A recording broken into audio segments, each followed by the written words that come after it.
So, good morning, all of you.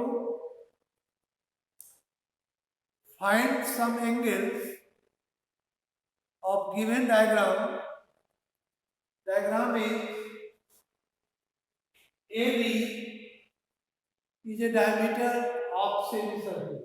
This is semicircle, and AB is a diameter. O is the center.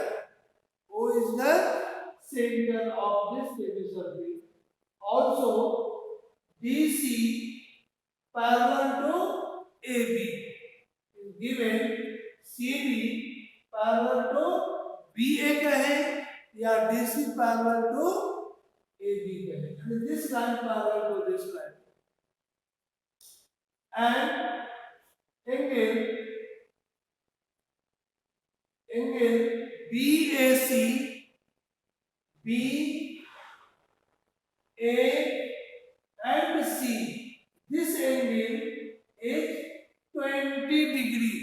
हम यहाँ पर लिख भी देते हैं angle BAC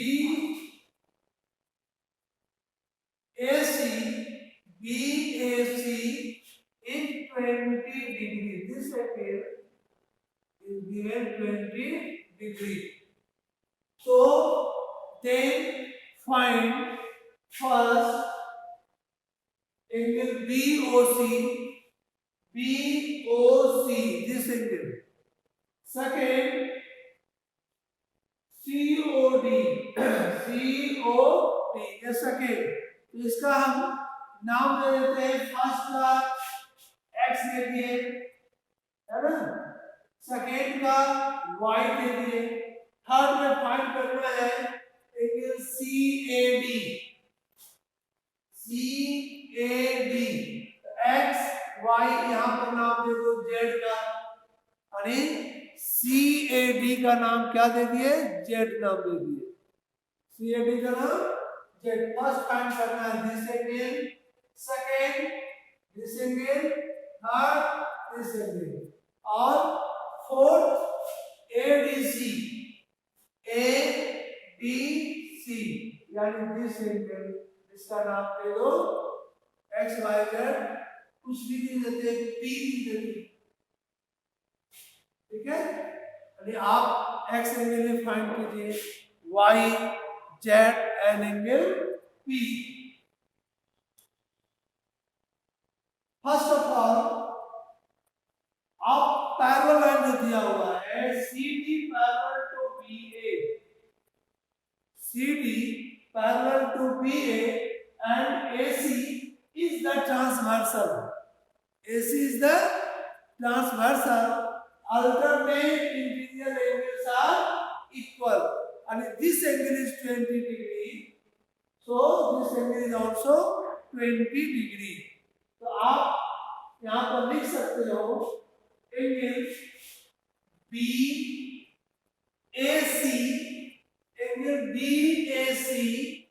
equal to angle ACD 20 degree. Region alternate interior angles. Region जरूर लिखिएगा, alternate interior angles. और यहाँ पर हम 20 डिग्री कर लीजिए. क्या है? दो लाइन पैरेलल और this line is transversal, so alternate interior angles are equal. Now अब देखिए इस आर्क से BC आर्क से सेंटर पर एंगल क्या बना रहे हैं? x degree. And remaining part of the circle is 20 degree. यानी angle BOC is equal to twice angle BAC. Reason आप लिख देना angle subtended by an arc at the centre. Is double at the remaining part of the circle. Angle phi and r at the center is double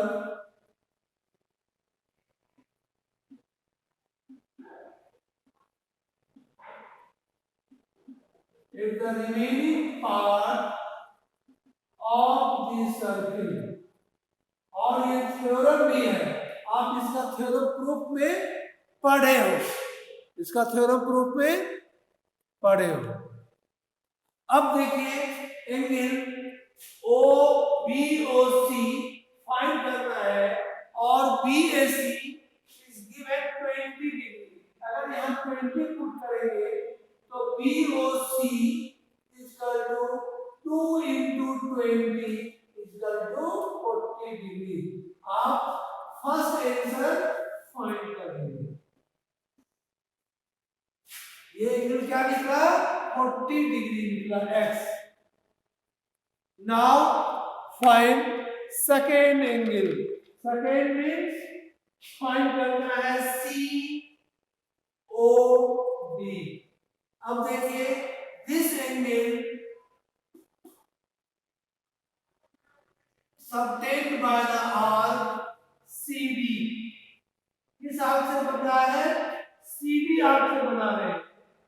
तो अगर सीधी arc से centre पर y है and Sidhi arc से remaining part पर z है, तो जब तक z फाइंड नहीं होगा आपका y फाइंड नहीं हो सकता है, या होगा भी तो देखिए पहले ध्यान आते हैं in this arc A D arc से सेंटर पर ही बन रहा है एंगल और remaining part of the circle पर ही बन रहा है। इस आर्क से सेंटर पर भी एंगल बना रहे हैं और remaining part of the circle पर अगर यहाँ 20 है तो दिस एंगल क्या होगा? This angle will be 40 degree हो। क्या होगा? 40 डिग्री होगा, डबल हो। Reason same reason, angle subtended by an arc of a circle at the center is double if the remaining part of the circle. The angle AOD is equal to twice angle ACD.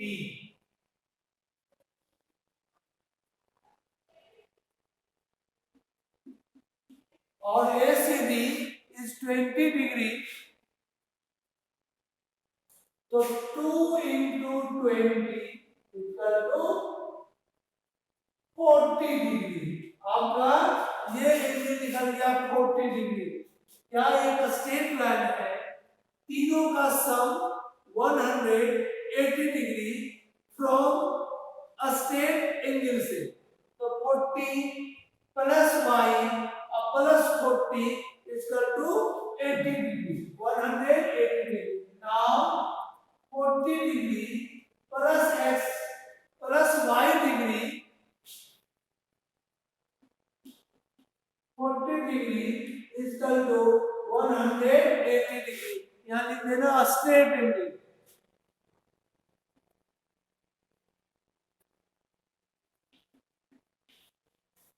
Forty plus 40 80 आप right side जाकर minus करोगे तो y equal to 80 degree, sorry 80 minus होगा तो 100 degree आ गया। और y नाम किसके दिए थे? COD का, यानी COD आपका सेकंड एंगल फाइंड हो गया। Angle COD equal to 100 degree. दो आंसर आ चुका है। अब थर्ड में फाइंड करना है CAD। आप जेड आप निकाल सकते हो। इस आर्क से सेंटर पर हम 100 बनाए, y इक्वल टू 100 डिग्री इस आर्क से, तो remaining part of the circle इसका हाफ होगा, इसका हाफ होगा। तो एंगल थर्ड एंगल इसी के हेल्प से हम फाइंड कर लेंगे। थर्ड एंगल मीन्स एंगल, इसको कर रहे हैं फर्स्ट, यहां से सेकेंड बनाए और यहां third angle BOC half angle COD, इसका हाफ होगा एंगल COD का, यानी half into 100 equal to 50 degree. Angle BOC equal to 50 degree. Reason, तो इस आर्क से सेंटर पर डबल बनेगा if the remaining part of the circle का, तो रिमेनिंग पार्ट जेड नाम दिए थे, तो सेंटर का हाफ हो जाएगा, जेड से ये डबल होगा तो सेंटर का हाफ, 100 है तो 50 डिग्री होगा। क्या होगा? 50 degree. Last find angle ABC, ABC अरे एंगल 3 नाम दिए, तो आप जेड निकाले 50 डिग्री, जेड क्या निकाले 50 डिग्री, तो इन ट्रायंगल ACD में sum of angle of a triangle के हेल्प से फाइंड करेंगे। Sum of angles of a triangle number 4, इन ट्रायंगल ACD में angle A plus angle C plus angle और D को आप लिख सकते हो ADC। क्या लिख सकते हैं? Angle ADC, sum of angle of a triangle is 180 degree। इधर लिख देते हैं sum of angles of a triangle। now angle A equal to A को यहाँ Z जो फाइंड किए थे, जो एंगल A हम Z फाइंड किए थे, angle A 50 degree plus angle C 20 degree plus angle ADC 180 degree, angle ADC 180 minus 70 degree और angle ADC equal to 110 degree. ये मेरा नंबर 4 फाइंड हो गया। यहाँ पर आपका फर्स्ट फाइंड हुआ, सेकेंड, थर्ड एंड फोर्थ। चलो एक मिनट बोलिए, समझ में आया क्वेश्चन? ये कौन नंबर? Question number 4। चलो ठीक है, ओके। अब डायग्राम देखो, हर में फाइंड करना है C, A और D, दिस एंगल को। यानी आप देखो ये एंगल थर्ड का एंगल को जो नाम हम Z दिए हुए हैं, आपका आर्क CD से सेंटर भी बना रहे हैं और इसी आर्क से remaining part of the circle पर ही बन रहा है। इस आर्क के अलावा जो भी आप आर्क है पूरा सर्किल का, वो remaining part of the circle होगा। दिस आर्क, आप इस आर्क से देखो, यहाँ पर सीधी आर्क से सेंटर पर क्या बन रहा है 90 डिग्री, और इसी आर्क से एक लाइन यहाँ आया और एक लाइन यहाँ आया, remaining part of the circle. आप पढ़े हो थ्योरम और यहाँ पर यूज भी किए हैं, angle subtended by an arc at the center is double at the remaining part of the circle। यानी इसका ये डबल होगा, तो इसका ये एंगल क्या होगा? आधा। यानी ये हम डबल निकाल लिए 100, इसका हाफ 50। यानी थर्ड एंगल CAD, थर्ड में CAD is equal to 50 degree. Now Number 4, find ADC. इस एंगल को, तो इन ट्रायंगल ACD, ACD में एक ट्रायंगल बन रहा है, देख रहे हो ना, एक ट्रायंगल है, इस ट्रायंगल का दो एंगल मालूम हो गए, 20 डिग्री और ये एंगल 50 डिग्री, तो जस्ट फाइंड द 50 डिग्री, इसका हाफ, तो दो फाइंड हो गया, हाफ निकल जाएगा, सम ऑफ एंगल प्रॉपर्टी से, sum of angle of a triangle is 180 degree, तो 50 प्लस 20 और plus angle D is equal to 180 degree, 180 में दोनों का सम माइनस कर दो, 50 plus 20 70, 180 minus 70 110. It is clear? बोलो।